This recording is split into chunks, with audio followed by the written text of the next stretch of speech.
This is a shout out to my good friend Uma, who was really there for me yesterday. And I was going to put this into the group chat, but it was like a bit too like personal, as in that it was just me complaining about Spanish people to Uma, and I felt that I didn't want to be too insensitive. But I was in the gym, and there are these two young Spanish males being so loud that I can hear them through their music, and I just text Uma, and I'm like, I don't know how you live in an entire country full of these people.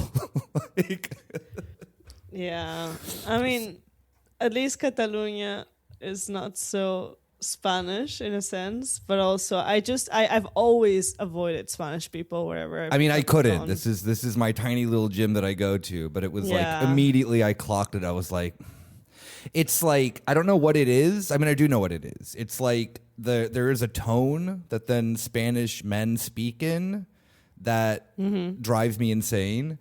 And it is the sense, too, that, as Uma mentioned, they're probably talking about the dumbest shit ever. And I believe you. And I'm sure they were, like, from Madrid or something. 100%. Yeah, you know what I mean? Well, it's that hyper nasally Spanish. I love that, like, I'm just imagining, like, Uma's conception of these two guys just in the gym talking loudly, pissing off Nick. And what they're talking about is, like, talking about something stupid, like Spanish unionism or something. It's just like, oh yeah. These talking about Real Madrid or something. Probably, yeah. They're like, oh, hey, did bro, you ever think about how cool it is that Catalonia is a part of Spain? You're like, yeah. Yeah. Exactly. Stupid. Dumb. Yeah, no, they 100% were talking about like, oh, did you watch the game last night? Where then Real Madrid lost to Bayern, exactly. But whatever, yeah. And I'm also picturing them so perfectly. Like, you didn't even need to... You know, Uma, you're welcome. I love you. This is for you. You this is, but I feel that I've graduated in the sense of Europeanness. That then I can like tell where someone is from, where I like don't really again, my music is on and I can hear the tones of their voice coming through. And I'm like, they're Spanish. Yeah, that is like I removed my headphone and I was 100% correct. Yeah. That is kind of like the ultimate Europeanness of just like, hey, look, there's a slightly different type of white person to me, and I hate them. Yeah. Oh, the Dutch! Don't get me started on or the Danes. I'm so fucking angry. That episode that we did last week on Svalbard, I'm pissed at the Norwegians now.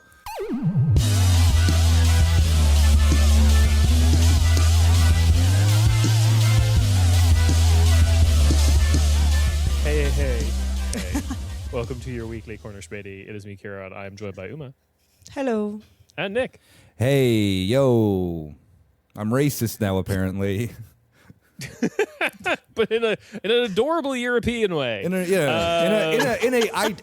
racist to other white people way, which isn't racist. It's just European. Which is fine, yeah. Yeah, it's fine now because we discovered other types of racism and they were worse. So all founded by the Europeans, crazy enough. That's why I don't like the Europeans, is that they suck. Anyway,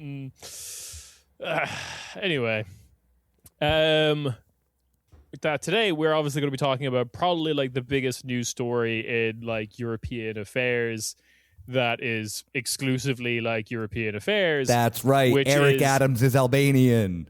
Tune into the bonus episode. Nick, I saw the twinkle in your eye as Ciarán was saying that Nick was getting ready to say the dumbest shit. Go fuck yourself, all right? We went to I love you. I get the highest compliment of being on this show, which is then people listen to this and they're like, oh, here's some American loser doing his worst Felix Biederman impression. What? I don't know who that is. Exactly. So no, it doesn't matter.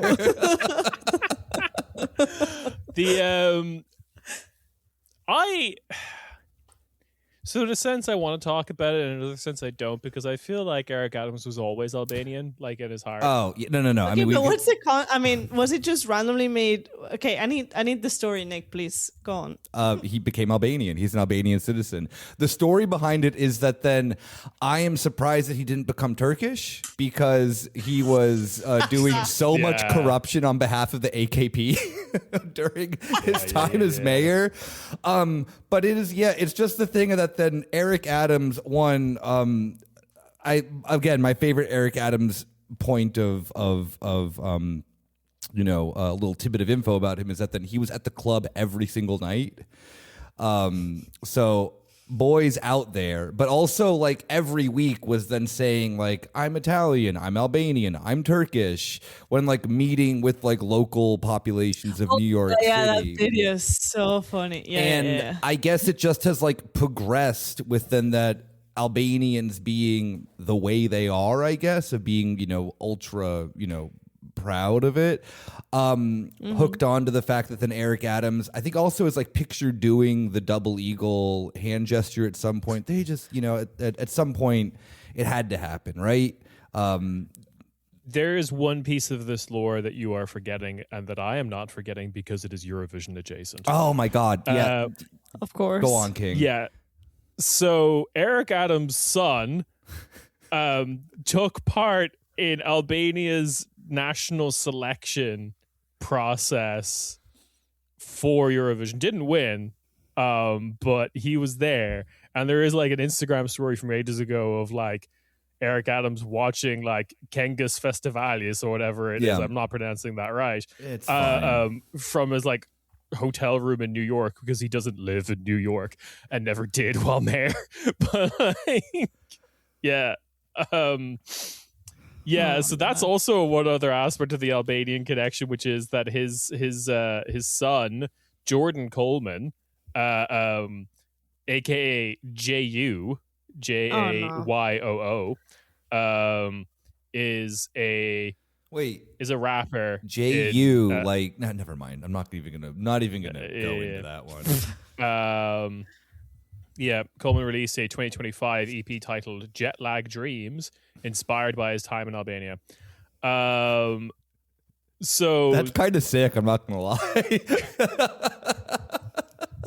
Jesus. So this Albanian connection is Jet Lag Dreams, just the same exact tone as Georgian Dream.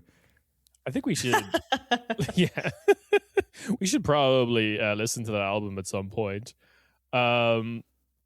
But yeah, Eric Adams is now Albanian.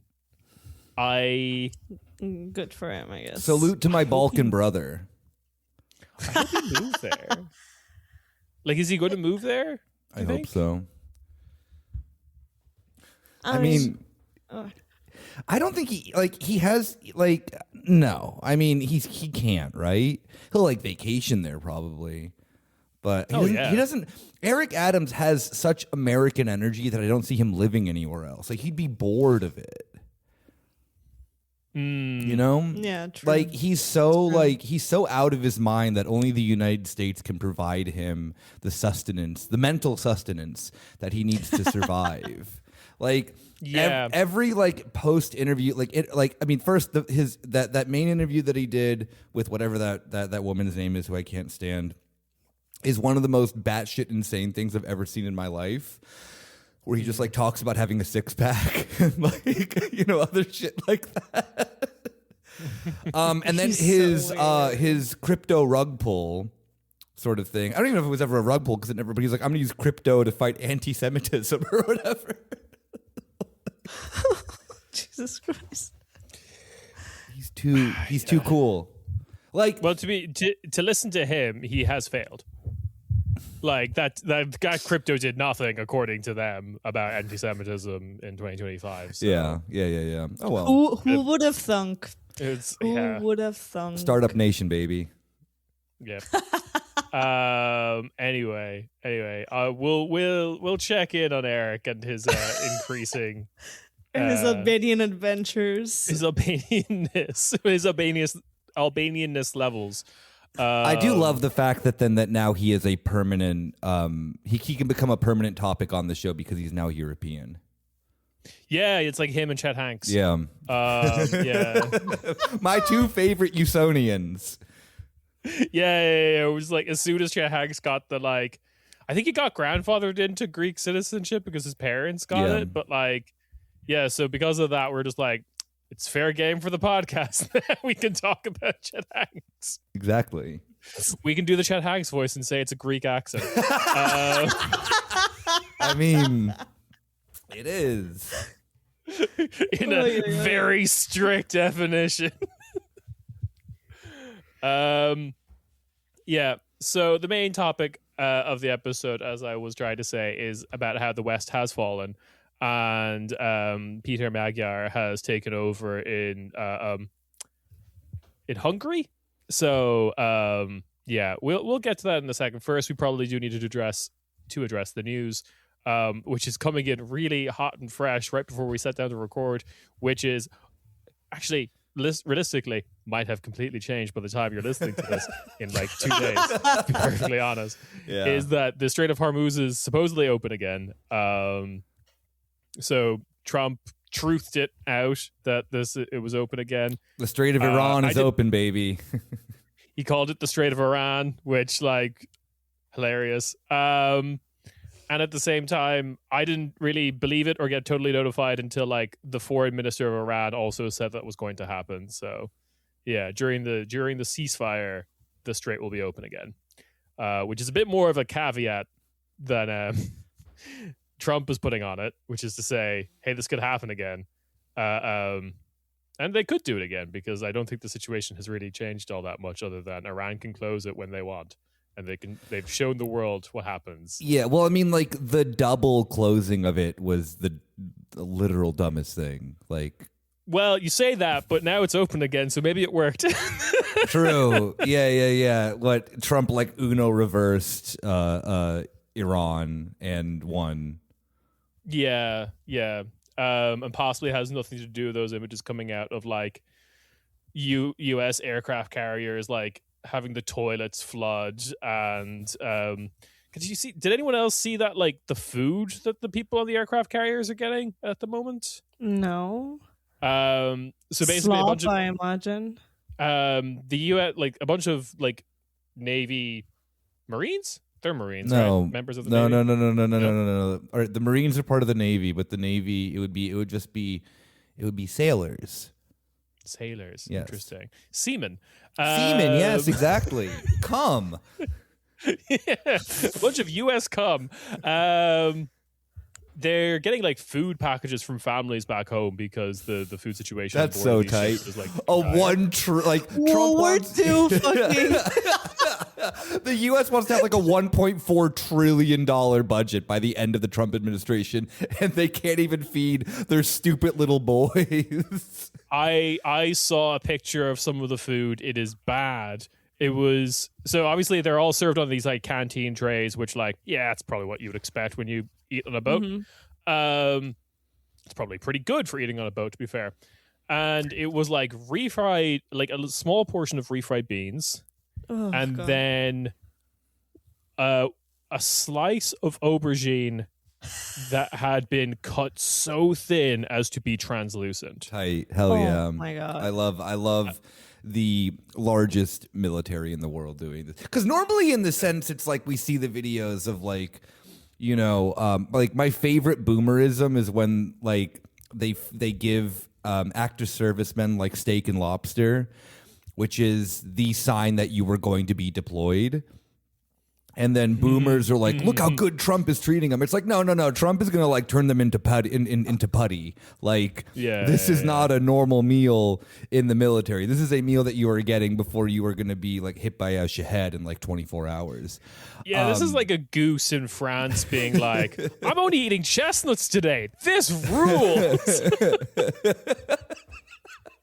Ew, I just looked up. Sorry, Nick, on my pate joke. Yeah. But it is like Oh, sorry. Uma, did you find the images? the goop. Oh my God, it's disgusting. It's like they also get a bunch of boiled carrots. Yeah, And then like, no, but this is, I don't think this, what is this? This aubergine looks radioactive. Yeah. It it looks moldy. looks like a sheet of plastic. This is It's also not- my what we like God. get at like public schools in the U.S. So it's And then like the the one tortilla, that's tight. just like The one. great thing is just like several of the like recesses Oh in the my tray God. left empty. Yeah, literally. This is so sad. Oh my God. Yeah. So obviously Trump won. I guess. Yeah. We should have waited 2 days to book our flights, Ciarán. For fuck's sake. Me and Uma were booking flights back for GYROVISION. Tickets now available. Check the links. And just the group chat was just us looking at the prices, be like, reopen the strings.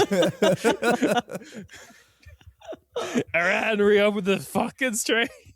Oh, it was so expensive. Yeah. So that has happened, and by the time you're listening, it might have unhappened. So, hey, the news. Am I right, folks? It's great. Oh, Christ. Anyway, yeah, it was also actually, sorry, I need to put further context. In the same feed that I'm getting these like clips of like what the American soldiers are currently eating, and like people really need to look up that aubergine. It's fucked. It looks bad. I was also getting like, I don't know why Instagram has decided that like in terms of ads, it really wants me to sign up for some sort of like working on a rig for the Norwegian government. And it looks real good. I mean, like, yeah, that would be a lot more money than we're all making combined. yes. Well, And it's yeah. also like you work, what was it? It was like you work 2 weeks on, 2 weeks off, and you make like you make 6 figures in a month. Oh my god. Yeah, And, like everything while you're there is bought and paid for. Like it's free board, free food. yeah, however, Switch. you are living on maybe the scariest thing in human history. Oh yeah. It was a lot of footage of like, here's the game room and like here's the canteen. The canteen food looks a lot better than what people fucking I trust oil welfare state. Oh yeah. You know, I mean, it is like Unfortunately. Norway does do certain things very well. I believe that they would treat you very well in terms of like feeding you and this and that and giving you nice things like little treats. However, I, as everyone should be, am deathly afraid of oil rigs. All there the was money also a in lot the of world. footage of like, here's our gaming room. You've got like a PlayStation like 5 that you can play with anytime you're off of work, and then everything is just like swaying. It's just like No. I am. Oh, they're so scary. Like the fact that they're in the ocean, scary enough, and they're just these massive, monstrous things on stilts. No. Hey. Maybe we should get off of our dependency on oil strictly for my fear of these things. For no Just other so reason. I don't have to know that these things exist. Yeah, I don't know what it is. The vibes fucking suck. Get rid of them. Also, Norway will go broke immediately. No, they've successfully diversified. Actually, I think it's the the Gulf states and whatever that are just trying like, come on, guys, what if we did like UFC? Is that the same as oil? Yeah, what if we turn Cristiano Ronaldo into a financial asset? What do you mean this isn't making as much money as oil? That's crazy. Anyway, we should talk about Hungary. All right, before we get into the knock-on effects of any of this and what any of this means, liberal reactions, our reactions, I'm just going to go through the straight facts, which is as follows. There was an election on April 12th, Sorry, I thought that was it. Yeah, this is there's an election. Ciarán is doing the like absolute dipshit thing when like a person is like, the Webster's definition of election is of Hungary is a feeling of a sensation in the body when you desire food. The election took place on April 12th, 2026. It was a Sunday, classic European stuff. And we got a seat distribution of as follows. Coming in first place with 138 seats is Tisna. Coming in second place is Orban's Fidesz, 55 seats. And then a far right party called Mi Hazank with 6 seats. They're the only 3 parties now in Parliament. And yeah, it's a big deal for a handful of reasons. One, record high turnout, 79%. Obviously, Viktor Orban's government of 16 years is now over. And the other big one is that the Hungarian parliament is 199 seats, which means that I believe Tisza has enough seats to put through constitutional reforms. Yeah. They're one of those countries that does the, like, if you have 2/3, you can do it. And I have seen some of the biggest dipshit takes for that reason, but we'll get to it. Yeah. At this point now, I think we can just talk about, like, our reactions and the reactions of others to this, because I think my feeling is a bit like it's mixed and a wait and see kind of thing. Because actually, before we do that, I should mention what actually these people were campaigning on, because one thing I'm becoming acutely aware of when we did the Slovenian election episode is how coverage that exists in the English language and thus outside of Slovenia kind of frames elections in other countries in purely geopolitical terms. And, like, naturally enough, when you go to the poll in your own country, you're probably not thinking about that shit, right? Like, no one's going to the polls in, like, Germany being like, am I pro-Ukrainian or pro-Russian? And then watch The Guardian talk about a German election entirely in those terms. So campaign issues that I just wanted to, like, highlight that I found from, like, Hungarian language sources. Ciarán's new favorite thing of just, like, smashing that Google Translate button. We've got the geopolitical stuff was there, but it was low down because, you know, Peter Magyar and Viktor Orban were trying to, like, force that distinction between each other. But the two other the biggest thing on this is cost of living. Cost of living in Hungary is bad in a lot of different ways. The two different parties had different ways of addressing this and different demographics they wanted to appeal to. Tisza campaigned on, like, rental reforms. They wanted to they have it in their party platform. They're going to set up, like, a state body that issues, like, rented properties at, like, a fairer price. And Viktor Orban's party had a whole thing that they brought in, I think, a while ago, and they want to continue, which is called, like, the 13th pension. Basically, there's a bonus pension payout that is equivalent to 1 month's pension payout for pensioners. So you get 13 payments a year rather than 12. So yeah, cost of living crisis seems to be the big one. And then there was, like, a rule of law and geopolitical kind of discussion happening at the same time. And that's what, like, Guardian Europe is obsessed with. They were present. So with that, Peter Magyar. I want everyone to chime in with what their Peter Magyar name would be. Mine would be Sean Aronach. I'm going to say Nick Baseball. Just me and my name and the thing that I like. What's your Peter Magyar name? Yeah, it's like a Facebook quiz. Like, oh, what's my sorting house? Yeah. Like, you're like, tell me where you're from. I'm Nicky USA, obviously, as it says on my name here today. Yeah, that's a good one. Yeah. Anyway, what do we all think of this whole election? Who wants to go first? As in, I think Nick has a lot of opinions. I have a lot to say. So should go last. Yeah, exactly.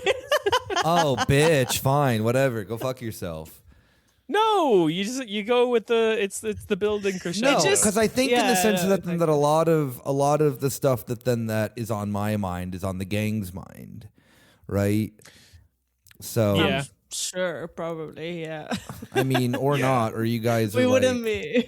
I mean, I think the first thing that then is I guess we can, like, go down the list of things I think that are, like, most apparent to then things are like the sit and wait and see things, right?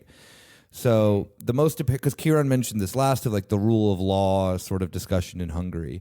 And I think this is where I maybe have seen the dumbest contrarian takes, at least here in Germany, where it has not been like, you know, the foreign policy thing, sure, here and there, but like the annoying, like, well, actually ultra leftist take that I have seen, particularly there was a really stupid article in like Junge Welt about this, is that then they're calling Peter Magyar like the Turbo Orban because he is going to use. Yeah, your look is very much justified because Peter Magyar is going to use the state and his ability to then do these changes within the parliamentary majority to then overturn a lot of Orban stuff within the first like few months or whatever. That apparently is Orbanism, and I was lost. I was like, no, that is how the state functions. You would like the idea that then that we cannot seem to understand, because liberals are very good at doing this, conservatives are very good at doing this, leftists are babies about it, of like, you have a super majority, go for it. You know, like you are doing then the legal, like there is a lot, I think that I am for all of the problems of Peter Magyar that we will get to, I think, in a bit, there is at least the thing that then that I do have to then believe that the will of, you know, these right-wing liberals is to then overturn some of the like bad parts of Orbanism, right? Like Orbanism was very odd. It was building a cartel state more or less around Viktor Orban, to the point that then it's like just unofficially is declared Europe's like, you know, dictator, this and that and that.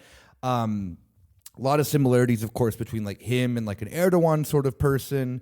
I do think that there is going to be an attempt to then, you know, get rid of at least some of the on the surface very weird things, the constitutional reforms that Orban passed.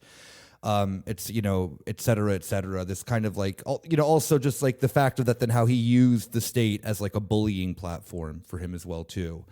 I have to then be optimistic in that, right? Like I can't, you know, I can't be a complete, annoying leftist and be like, oh no, they're the same. They are not the same, you know?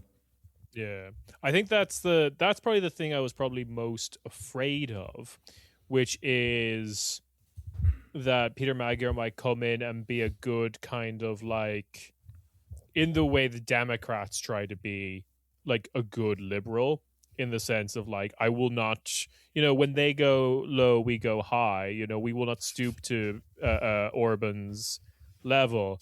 And my reaction, who I would compare it to, is like, no, do Lula in Brazil, immediately go after. No. They're never going to do that. They're never going to do that level of stuff. I think that it will be like, I don't know. There is a bunch of like surface level kind, like, again, as I mentioned, like the constitutional reforms that then probably should or may be overturned. I don't know if they're going to go around to then changing like the tax system, that weird tax break thing that Orban made for like, you know, if you have 7 kids before the age of 30, that you don't have to pay like taxes. White nationalist tax breaks. Yeah. There are these things that I'm curious of that then like, will those things be overturned? Who knows? Orban also then very much did a lot of like planning the economy sort of stuff to then be extremely not beneficial to the Roma population, as we have like never really mentioned on this show, of that how hyper targeted they were. And I don't see a right wing conservative liberal government, whatever you want to call them, being good about that, especially in the sense that then Peter Magyar himself is like, you know, also kind of racist. Yeah. I think the context we need to give here is that Peter Magyar is or was an insider within Orban's Fidesz. Mm-hmm. Like he doesn't come from a radically different place as such. It's also worth pointing out that I think this moment is occurring because Orbanism was like not functioning to a certain extent, like because of this cost of living crisis, which you were meant to be avoiding by staying close to Russia. That was like the pitch of like, we keep the Russian gas flowing so that like shit in Hungary doesn't become like too expensive. That's the whole reason. That's how you sold it to the public. And it's like, well, shit, that's not working. due to other mismanagement, I'm sure. What I meant by the Lula sense was more just like you can't come in and let the opposition, which is now Fidesz, be. You can't just like leave him alone. You actually have to do stuff. And it does seem like he's doing a little bit of that. I think the thing that got circulated a lot was Peter Magyar finally got interviewed after he won. Yeah. It's pretty funny. I will hand that to him. Oh, He's it is. just literally like, yeah, I'm being interviewed, but you didn't want me here for years. You only started inviting me in January 2026, and I'm gonna shut down this channel, this state TV. And the woman is like freaking out. You can tell she's like, oh. Yeah, it's like we're closing down this propaganda network immediately. Like, yeah, and that I think is what you need to do. You cannot like. I feel like just going actually just to the Democrats in the United States, because I actually think this is the best example, is like a Democrat will win in some sort of important office, let's say president, because it's the most important one, and will just like leave the like MAGA Koch brother fucking influence network alone. Oh, yeah. But Democrats are like, I do think in the sense of like the European neoliberal is a bit more vicious. Macron is the best example of this, right? Like, there is what the Democrats don't have that a like, you know, a neoliberal European ideologue has is an actual understanding of how politics functions. The Democrats think that all they have to do is campaign on elections constantly. And I do think that then, and this is where I have a lot of my concerns of, not even necessarily just like a Hungarian sense, but it is like the general kind of end of history vibe of this type of candidate, like a Peter Magyar or Donald Tusk in Poland, of that then the center-right neoliberal pro-Europe entity, pro-NATO entity is the end point for politics that we are at. And as we mentioned kind of previously, that then it's like, well, what will these institutions look like, you know, if they change? And at the end of the day, they can just kind of chug on forever as long as, like, you know, the skeletal remains of capitalism are also then chugging along into fascism. And that is kind of the thing where it's like, you know, Peter Magyar, I think, is going to get a lot of credit no matter what happens, simply in the sense that then he's very smart in the idea of that then it's like, being pro-EU, being pro-NATO is going to get him a lot of leeway within the, you know, kind of tastemakers within European politics. Hungary is a tiny country. I think the population's like, what? It's like between 9 to 15 million or something of that sort. Jesus. No, I think it's even smaller. Austria is Austria is 8 million. So exactly, so like it's a country that then population-wise doesn't matter too much. It has been an ideological battleground for the past 16 years because of the international nationalism that then Orban's been promoting, making Budapest the center of that, which we can then address of what will happen to that. But I think in the sense that then Europe is going to look at this in the sense of like they did with Poland. Again, Poland economy under like no longer under the PiS government's doing perfectly fine. Poland's on like, you know, is skyrocketing in, you know, its you know, economic growth, doing perfectly fine within the European institutions, is seen as you know, a staple of Europeanism, and has maintained all the white nationalism, you know? Yeah. I think actually comparing the Tusk takeover moment, or like Tusk coming back, is an interesting one, because I just don't remember Tusk being this out for blood in a way that like Peter Magyar actually does seem to be. Yeah. Like that's like, for me, that's like the negative scenario, right? Because that's the example of like, you take over from the supposedly terrible government, which is PIS, and you do fucking nothing about it. So and it does kind of look like we're just waiting for the next Polish election, and it could really just be PiS again. In a way that I feel like this really could be the end of Fidesz. It like Viktor Orban looks kind of very personally defeated. He built this party really all around himself. I don't know what he's doing next, like CEO of CPAC Hungary or something. He's gonna get a job in the Trump administration. He's gonna be on like the books of like the Heritage Foundation. Yeah. I think he might just like go to America and dip. I don't know. It's actually hard to predict what this guy will do. I think that this is where there is the clear comparison, but like, I mean, I mentioned that there's a lot of Erdoganism shit with this of like, that is also the question too, right? Of like what happens post AKP, you know? I think in the sense of that one of the ability then to be there for so long, the ability to then make yourself the singular figurehead of this party, that then nothing can kind of go in or out of, you know, like being hyper centralized around you, is then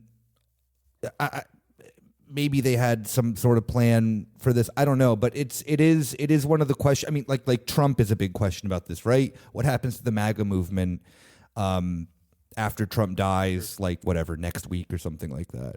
JD Vance is so like people were pointing in the sense of like, oh, it might be a JD Tucker bill, you know, for the next election or some shit like that.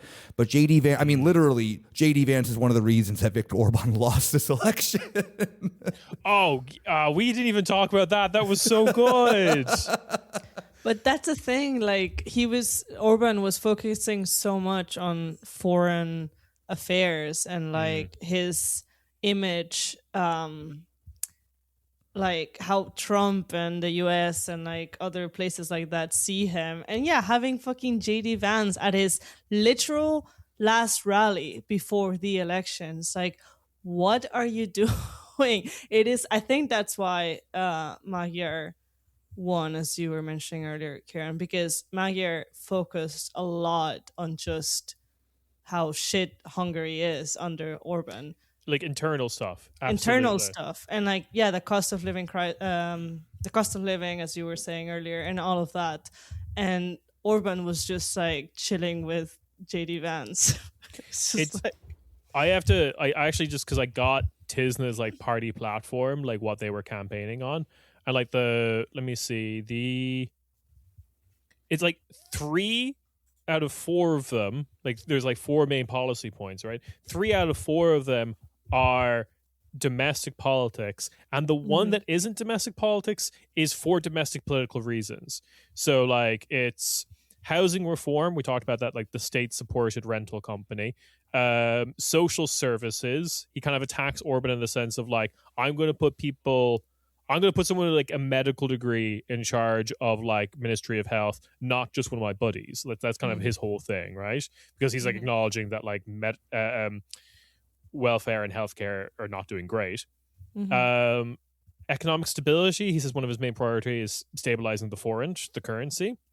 And then the one that is like kind of foreign policy related is EU integration. But the reason stated for doing that is unlocking EU funds so we can spend it on improving Hungary. Yeah. I mean, because that's also right. It's the limits as well, that then it's like Orban, similar to then any of these right-wing leaders, right? They needed their anti-EUism in order to then kind of like promote their ideology. But then in doing so, constantly shooting themselves in the foot with exactly this, the frozen assets sort of thing of that then, or not frozen assets, that's what's happening to Russia, but like frozen developmental funds, or the denial of developmental funds from the European Union, which is, it is free money. Like the fact that the Orban government was so ideologically stupid that they denied free money is also just insane to me. And you know what, like at that point, in the sense of like, that type of EU integration is you know,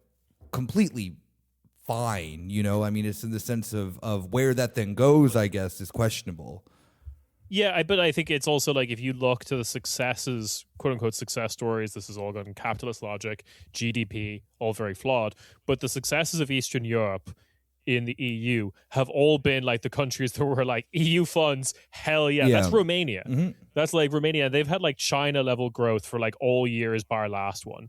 Like and it's mostly because they're starting from a terrible position.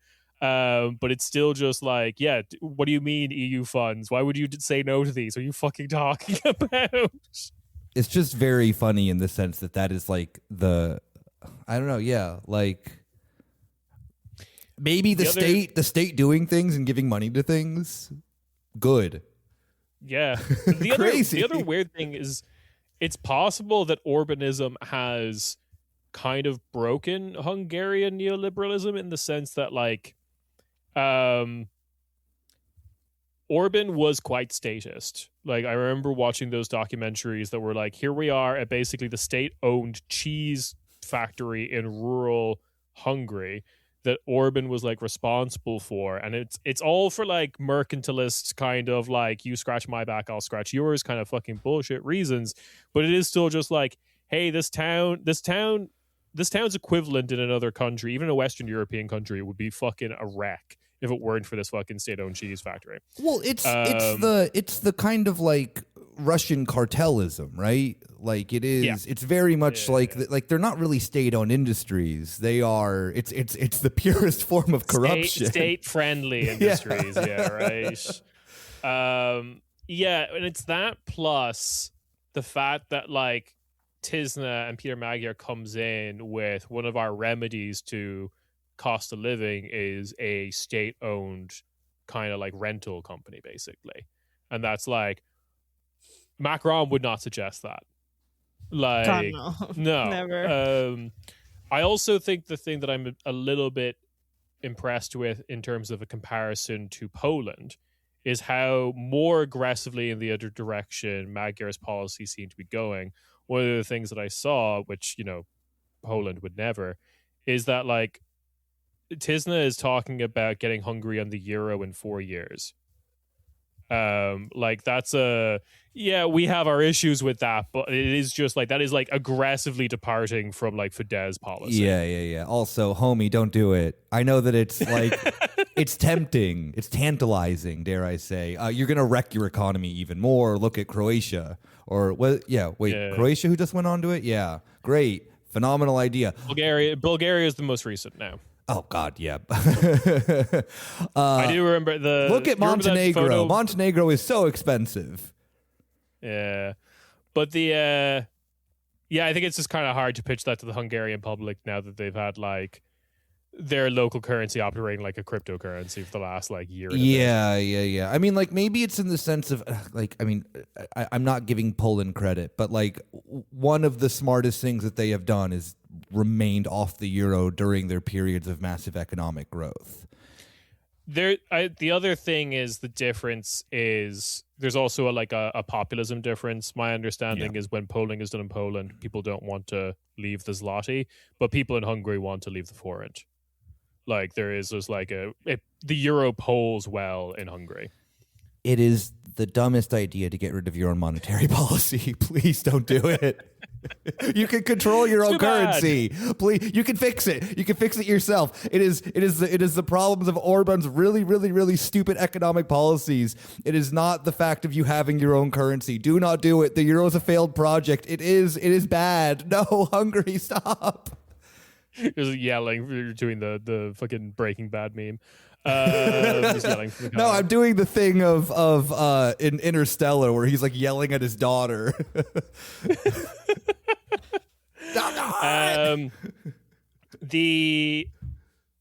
Anything else? Okay, so what do we want to talk about next? Do we want to, because where do we think this could go wrong, or where do we think Peter Magyar is not going to depart from policy as much as like the libs seem to think? Or do we want to talk about I don't think that we have just to be honest of us on the show and the fact that it's like this happened a week ago. I don't want to get into the annoying speculative realm of what a right-wing pro-Euro government's going to, like a pro-Europe government's going to do. I think that that's like, it could work, you know? And I mean, it could work in the logic of capitalism, right? Like, it could be a successful transition. Hungary could then normalize itself within the European Union, within NATO, within this, with that. Like, you know, great, hooray, Europe will be really happy about that. The thing that I'm most concerned of, which I think we can just skip right to, is what happens to the like thought project of Orbanism, the international nationalism that Orban has been like massively pushing is going to collapse. You know, the amount of like just like that is, I think, the most interesting thing actually of this post-election is something that then is not even like politically necessarily adjacent to the country itself, more just like the ideological web that it's created. Uma, did you have something to say? Because I also want to talk about this. Yeah, no. I was just gonna say I'm not sure about the faith that I have in him, but specifically because when Pride was banned in Budapest, like last year, was it? He put out this statement, and it was just basically the most lukewarm. I mean, obviously, I'm not saying he's like a gay ally or whatever, but like I wasn't expecting him to be. But like it was just basically he doesn't say the word pride or like LGBT plus in any sentence of the statement, and he just basically uses it to attack Orban and say that Orban is just attacking like the freedom of assembly. So it just feels like, I don't know, he's not going to be that much better ideologically or like morally really than Like- Orban. I mean, in like obviously not as bad because Orban was really bad, but like I just don't feel he's like very open-minded either. I think you know? specifically on that point, because I agree, we've been talking, I think, very exclusively in the realms of economics and geopolitics. Yeah. I think social issues, he's going to be very similar. Sorry, Ciarán, Yeah, you're not going to get exactly. me to lib out, all right? All right? I think that, I mean, the idea then of the freedom of the assembly thing, too, that also means that, then, that the neo-Nazi protest gets to stay, right? Probably that's the thing. Like, And they're happening at the same time. yeah. We're calling it March Day, where everyone can just march, and it's in March. I'm Hungarian Peter, signing off. Yeah, it's. I don't think anything like, for all the like celebrations of like particularly Guardian Europe, because I get so like, for anyone who doesn't know, because it can be hard to miss, the Guardian has for a while had like a Europe edition, right? Like it used to be like UK, Australia, US, so these things you could do the drop down menu at the top, and they added a Europe one, and I'm like, their coverage is quite good. I like what they're trying to do. However, it is still British libs, and thus there's like some problems there. But one of the issues is just this kind of euphoria around Peter Magyar that I think he's like, I agree with Uma. I think particularly on like the LGBT stuff, he's going to be a disappointment to those people. I think maybe at best we're going to just see him be kind of apathetic towards it, of like, yeah, it should be allowed to happen on freedom of assembly terms, but not on like Protecting the rights else. of, you know, LGBT LGBT plus minority people of some kind. Yeah, this is again the end. Like I, you know what? The Hungarians are allowed to lib out. All right, I'm giving you the pass. All right, you can. Well, do they were it. jubilant as well. Absolutely. That's another thing. You know like, what? You should Budapest was popping. Absolutely. Like Viktor Orban was Yeah. horrible. You know, for multiple different reasons. But I do fear that then I don't know if it's going to be in the sense that then Fidesz can like necessarily like come back from this in the similar way that then like, you know, kind of Trump came back from the just Biden just dropping every opportunity. Like, you know, I mean, I don't think that we can have like that colossally bad of a term. Yeah, because I think we've already kind of established it seems like Magyar is willing to like act in a way that Biden wasn't. Yeah. Because again, the European right-wing liberal understands power in politics. You know, they're going to open up like Peter Magyar is going to like take he's going to seize the state-owned TV station, open it up for investment, and there's going to be like an Axel Springer fucking, you know, Magyar shit that opens up. You know, it's very easy to then like Orban, again, similarly to a like corporatist or clientelist state, just kind of like kept his friends around him, allowed them to have companies and this and that and that.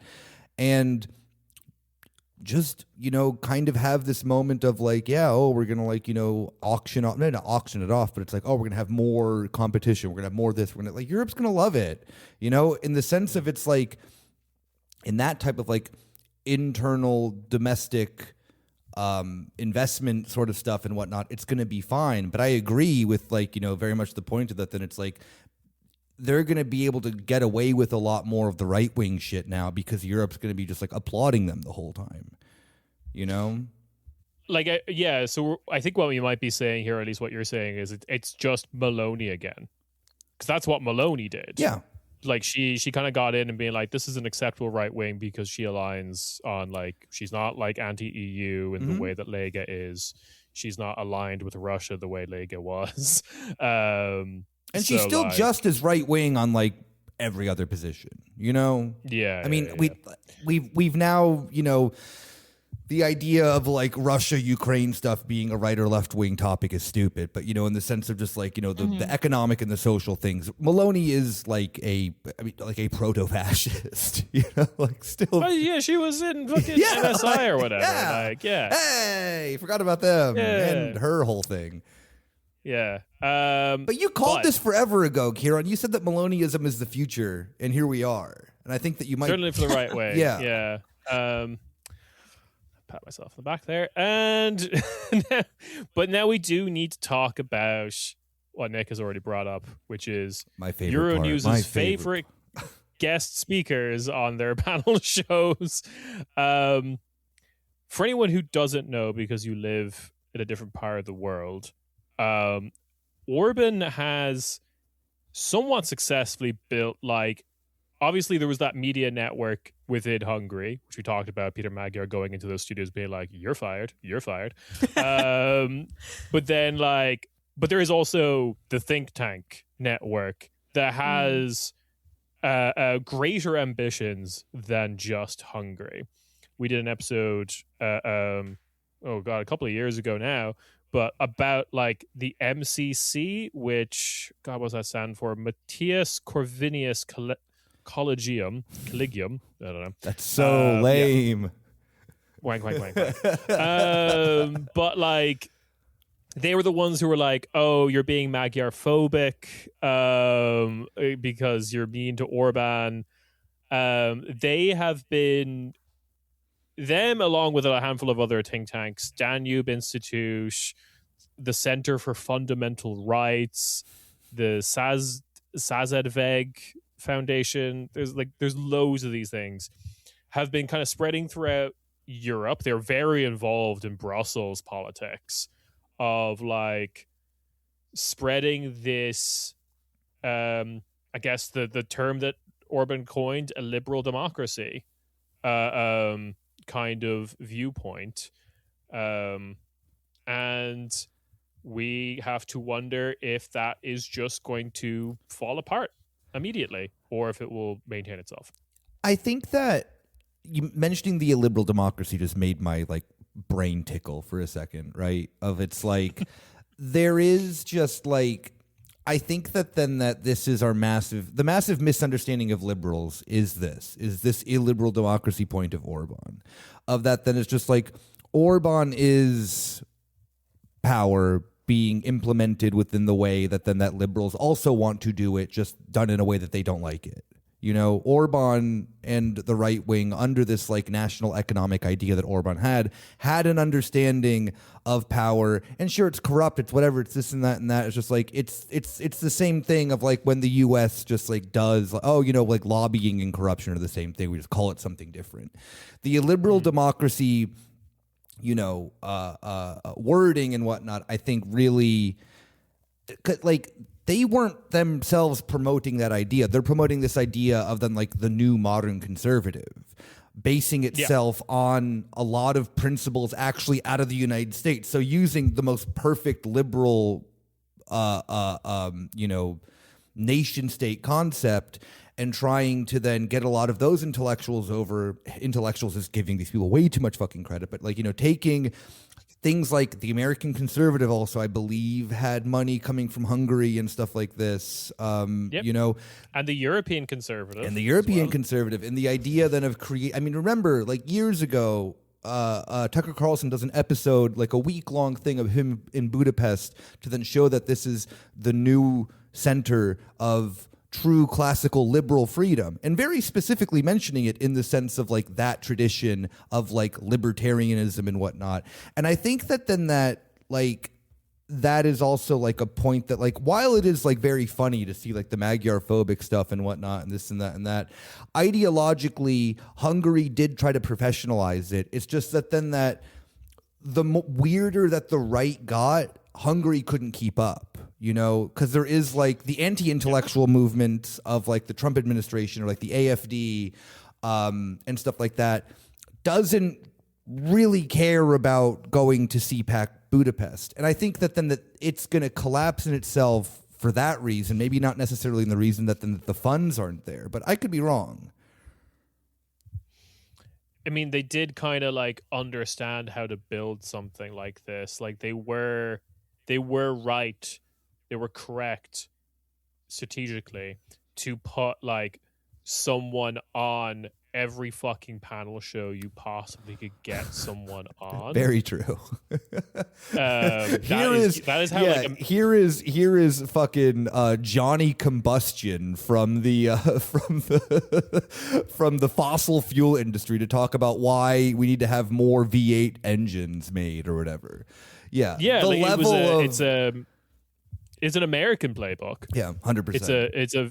It's a very American right-wing media playbook of just like, I'm just here asking questions like, the science isn't in about climate change or whether women exist or whatever. But I think that's why it can't work. Like, I think ultimately at its thing is that like, given like the European might be dumb, this and that and that. I mean, it's a type of political influencing that's kind of new or novel to Europe a little bit. Just like I think Europe's a bit more used to panel shows being staffed by like actual elected officials, and they would talk about their party's kind of like position. They haven't really been exposed to the institutional laundering of professional opinions of like, oh, the Martinus Corvinus Collegium. That sounds Latin and sophisticated, and it definitely it's something that wasn't founded in like 2027 or whatever. Yeah, loser university. Yeah. I think it all. Well, okay. It's worth pointing out that the people involved in this think it's all going to go away immediately. I don't know if anyone's been paying attention to Rod Dreher's blog. My favorite closeted trans woman, I guess he would be, right? Rod Dreher is a fixation. Do you know Rod Dreher, Uma? Is that the Bachelor guy or like a guy from reality TV that like no? Okay. Rod Dreher is an American conservative who had the whole like, I'm moving to Hungary because that's where like conservative politics are. He then gets hired by the Danube Institute. Oh, which is... okay. No, because when Nick said the trans woman thing, there was this guy from like The Bachelor or like whatever. I don't know, like some reality guy that like wanted to like cater to MAGA and then started dressing up like a quote unquote like a woman. As in just putting on a bit of lipstick and like, I love him. Like, no, but the thing is like he looks so happy. and free. Yeah. Oh right. No, yes, And yes, everyone was being like, dude, maybe like Yeah, he do was it, taking queen. it to the max. Every post he was just like, because he was like, if anybody can be a woman, then I'm a woman now. And it's like, yeah, you get it. Look at you. You look beautiful. Yeah, he looks so I put happy. 8 I remember hours this, into actually. looking Yeah. like this, and I love it. Actually, I hate it. Yeah. No, the reason why I Yeah. say that Sorry, Rod okay, Dreher is so- secretly trans is because he like wrote this. He did an investigative piece where all he watched was sissy porn. Yeah, no, he's Oh my god. I mean, that's the thing. Like literally every time they put like the stats of porn that is watched and like in the most conservative places, it's always trans porn. Always. Yeah. And then but Rod Dreher had to like do an investigation of why is sissy porn connected to like people transitioning. Instead of maybe being smart and realizing that then it's like, oh, this is like a thing that I am into or want or whatever, he just reads it in the sense that sissy porn is making also- people trans. There's been a lot of articles that he's written about like, the classical European freedom of like the males only bathhouse, etc., etc. There's some questionable stuff there. Other podcasters deal with it, but like most notably, he had a recent post where he was like, where he wrote it on the Sunday of the election, the eve of the results, and basically said like, I think the Danube Institute is going to be gone tomorrow, kind of thing, like the thing that hires him for his fake job where he talks about how like, I don't know, Barney's gone woke or something. Like he's also one of those kind of like conservatives who talks about cartoons way too much. Oh, also a Catholic who converted to Eastern Orthodox. So freak.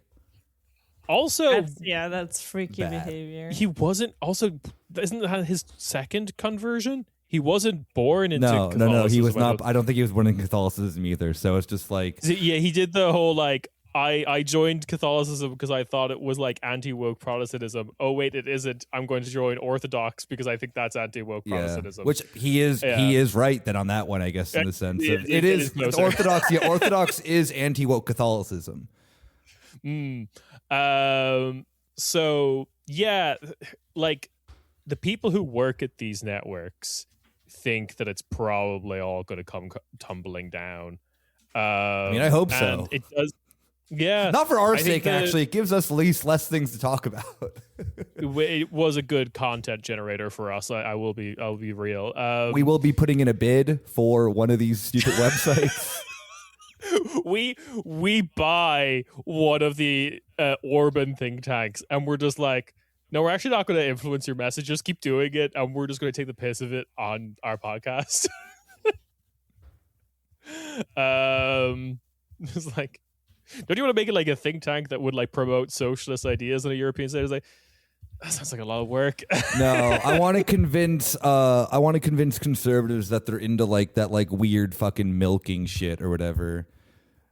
Oh yeah, we can do that. Yeah, easy.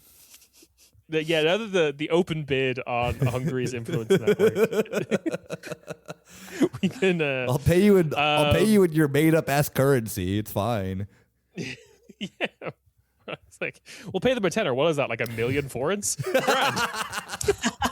Oh my god, I saw this like real on a complete different note. There's this like dumb restaurant down the street here that's like very bad millennial coded, and it had like a like making money ass fucking picture, and there was like Hungarian florins in it. And I'm like, that's like $8. Like that's like you cannot flex with that money. It looks like a lot because it says like 15 million on it or whatever. But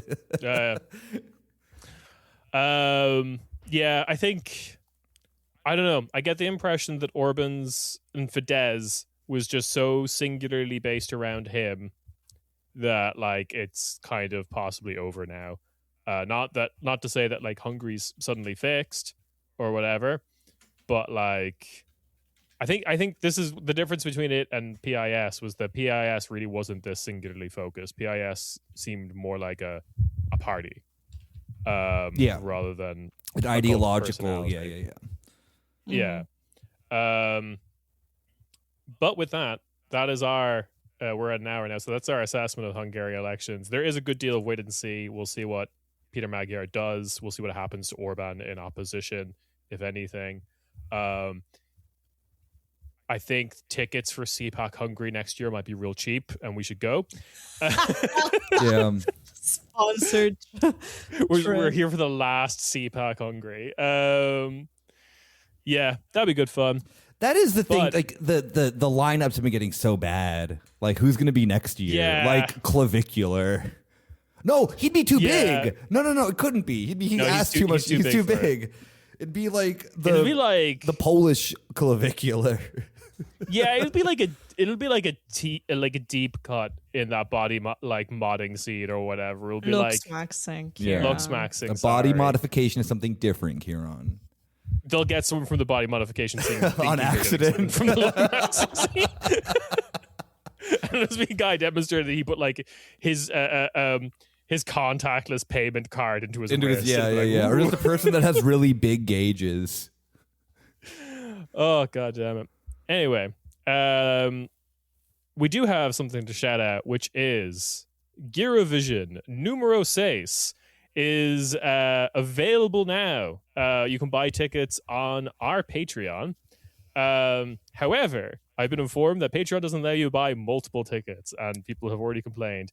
So I'm going to figure out another solution. People who have bought Patreon tickets or want to buy Patreon tickets, you'll be honored. I'll figure out something else and I'll announce it on the next episode. Tickets are available now, technically.